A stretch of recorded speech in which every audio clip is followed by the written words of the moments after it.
Mat Codé pour rester en politique bi président waxee waxu autorité wax aussi waxu parti état attaqué même comme le disent certains le président de la République ce qui a eu comme conséquence ñu inondé page au président ak ay saaga ay wax yu ñaaw yoo xam ne beaucoup s'interrogent même ci lu tax ba tey procureur defu ci dara ak DSC bi nga xam ne peut-être mooy police su net bi tey yow naka nga dundee en interne parce que yaa ngi ci coalition Diomaye président boobu coow yëngaloon réew mi.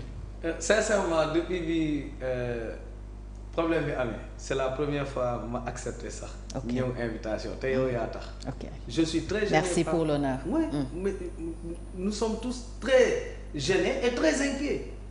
C'est-à-dire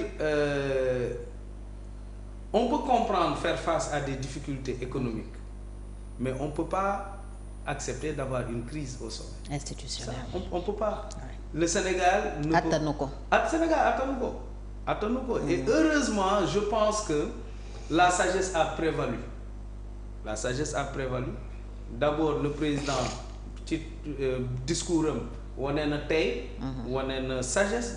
un président de la République aussi foofu lañ koy xaare man si vous vous rappelez problème 2021 bi ñu ko amee dès le départ ma ne président Macky Sall il faut avoir de la sagesse.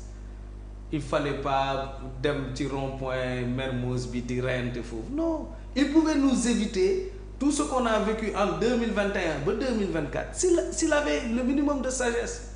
Donc le président Diomaye a été très sage. Je pense que le président Ousmane Sonko aussi a dû discuter avec ceux avec qui il devait discuter ba ñu trouver terrain d'entente ba xool naka la ñuy avancer ensemble. Man dama jàpp ne le tandem comme on le dit c'est comme une paire de ciseaux. L'un ne peut pas aller sans l'autre. Au moins pour cette période où les Sénégalais ont plébiscité le projet. Projet bi nag ñoom ñaar kii dafa am légitimité politique kii am légitimité étatique qui est le chef de l'État. Donc ñaari légitimité yooyu munoo leen séparer boo leen séparer ça ne va pas marcher te man li ma jàpp li président Ousmane Sonko terminé sax qui est le plus important nee na sama digganteeg Diomaye na si nit yi maanu. li ñu waxante yàlla moom na si nit yi maanu. Donc ça aussi c'est un appel pour man à tous ceux qui sont dans le camp présidentiel. Il faut savoir raison garder. Si les personnes concernées président Sonko nee na sama digganteeg Diomaye sama rakk la sama xarit la na si nit yi maanu président Diomaye nee na Sonko sama xarit la amuñu conflit donc nañ jàpp loolu te liggéey avancer ensemble. Savoir que il y a des gens qui ont intérêt que le tandem se sépare mais loolu du intérêt sax Sénégal parce que le projet qu'on a vendu aux Sénégalais mais c'est le duo qu'on leur a vendu. On leur a dit Diomaye mooy Sonko mooy Diomaye mais mënuñu dem début mandat bi ñu commencé di am problème les deux ñenn ñi bëgg séparation am su boobaa légitimité politique bi bu séparé de la légitimité étatique ça va nous poser énormément de problèmes. Et même c'est pour ça le président Diomaye a mis en avant l'intérêt du Sénégal. Il a dit qu'on a besoin de stabilité.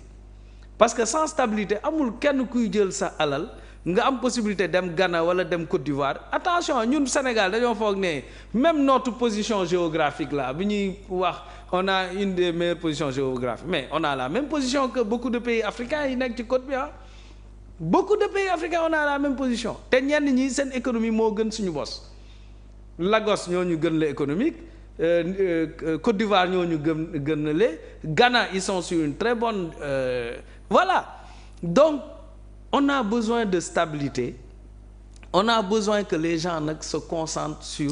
Notre atout sax c'était plus la stabilité. Oui mais surtout ñu concentré wu c'est-à-dire yow réew moo xam ne génnoo parmi les 25 les plus pauvres dans le monde suñu IDH ci 25 yi gën a pauvre dans le monde la ñun leneen lañu waroon tal lu dul xuloo xeex.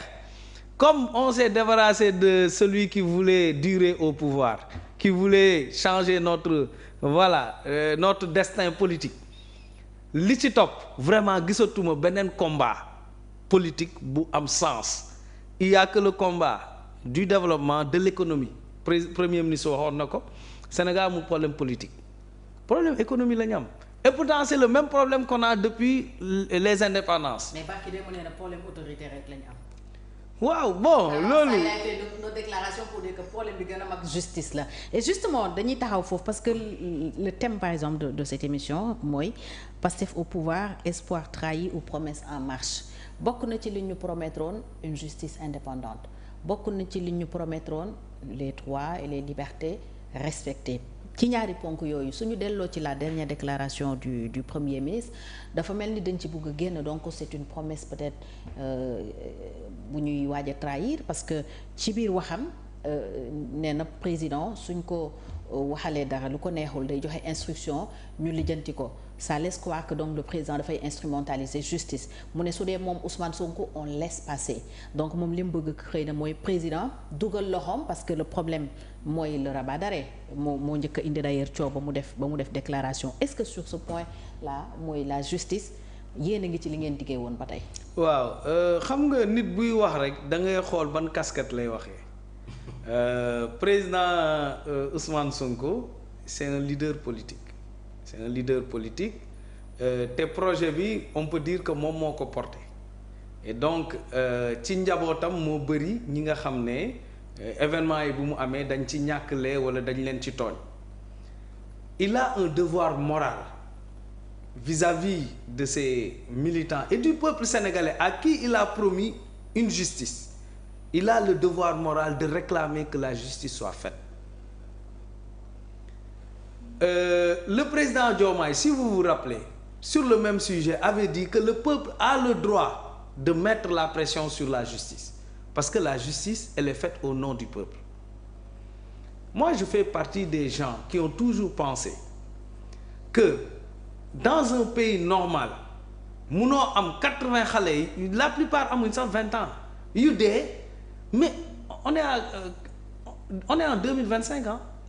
li si ëpp ci événement 2021 la. ah mais parce que la loi d'amnistie est passée par là. mais taxaw rek non la loi d'amnistie ne couvre pas certains faits donc ça fait 4 ans déjà il y a d'autres faits que par exemple la loi d'amnistie ne couvre pas te Ismaïla Madior xawoon na si tergiversé les disparitions. Oui. Pourquoi depuis lors on ne connaît pas ceux qui ont été à l'origine de ces disparitions donc man logiquement même man je veux dire si les gens étaient impactés dans leur famille, ils n'allaient pas tenir ce discours. Les familles des impactés réclament justice. Et c'est normal que le Premier ministre soit leur porte-voix. Maintenant, mais le Premier ministre wala le chef de parti. moom bi muy wax foofu sax il parlait plus le chef de parti. tu as vu le leader politique. mais moom bi muy wax Mat Codé il parlait plus jëmm boppam mais. non d'une manière générale. C'est vrai qu'il a parlé lui de ses dossiers. Je suis d'accord. Parler de ses dossiers. Ces dossiers en font partie aussi. Ces dossiers font partie du lot d'injustice bi am en 2021-2024. Parce que s'il n'y avait pas cette volonté de Macky Sall de faire un 3e mandat et de bloquer un adversaire politique, Ousmane Sonko narul woon am benn dossier. Tous ces dossiers c'était dans cette logique. Donc c'est normal. Mais s'il dit que le président peut faire quelque chose, il faut faire attention. Il y a 2 choses. Il y a les poursuites que le ministre de la Justice peut engager si le Premier ministre lui demande ou le président de la République. Ça, c'est les poursuites. Et maintenant, il y a les jugements. Les jugements, c'est pas du ressort du président de la République. Mais si on n'a pas déclenché de poursuite, est-ce que jugement d'âme? C'est pour cela que lui, il met d'abord l'accent sur les dossiers à mettre sur la table. Mais pourtant ñi ñu fi poursuivre ñëpp pour ay délits d'opinion excepté Amath Suzanne Camara ñi ci des ñëpp Ousmane Sonko la ñu attaqué hein. Les Badara Gadiaga, les Moustapha Diakhaté, les Assane Diouf, tous qui sont en prison, sauf Amath Suzanne, c'était par rapport au Premier ministre. Oui, mais de toute façon, ce qui est donc su ne jàpp ñu dañuy seetaan ñu koy wax. Non, mais c'est pas les seules poursuites. C'est pas parce qu'on a attrapé 5 que c'est les seules poursuites qu'il devait y avoir. Lui, mais pourtant ñun fi war a jàpp en fait procureur mi ngi leen di jàpp. ci ñu wax dara. Premier ministre neel rek am na ñu ci jàpp. am na ñu ci jàpp mais munoo ne ñëpp lañ jàpp. oui non mënuñu jàpp ñëpp sax. non ñëpp ñu jàdd yoon moom xamul nombre yoon moom neewul su ma jàppee 5 rek c'est suffisant bàyyil ma bàyyi yeneen 10 yi ñu jàll yoon xamul loolu ku jàdd yoon da nga war a uy ji yoon loolu mooy justice mooy équité.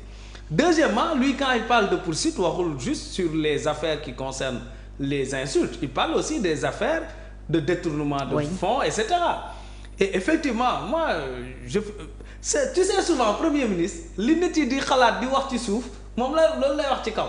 D'ailleurs il a dit aux députés pourquoi sax ngeen accepter ñu andi dossiers yooyu. 50 mais millions. moi quand j'ai vu des dossiers de 50 millions j'ai dit sincèrement bu fekkee ñun li ñu doon coow Macky Sall yépp dossier 50 millions kese fi am. non kon mais est-ce que tam c'est parce que da ngeen ko doon coow ko dëgg la est-ce que justice. non mais les rapports. mais justice les rapports.